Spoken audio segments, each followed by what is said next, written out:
আপনি নাওটো শিপুডেন দেখেছেন বা দেখেননি সেটা যায় আসে না, তবে আপনি মাদারা সেই বিখ্যাত সংলাপ অবশ্যই শুনেছেন। I am merely an Uchiha ghost.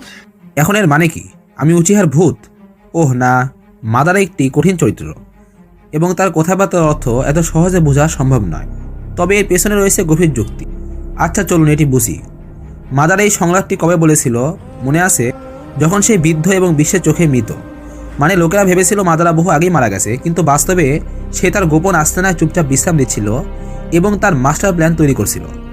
এখন ধরুন আপনার পরিচিত কেউ মারা গেছে এবং হঠাৎ তারা আপনার সামনে চলে আসে, তাহলে আপনি তাকে কি বলবেন? একজন মেহমান?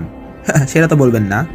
মাদারা বহু বছর আগেই পৃথিবীতে মারা গিয়েছিল বলে ধরা হয়েছিল, কিন্তু বাস্তবে সে বেঁচে ছিল, যা তাকে মানুষের কাছে ভূতের মতো করে তোলে। আর তাই সে বলেছে, আমি হলাম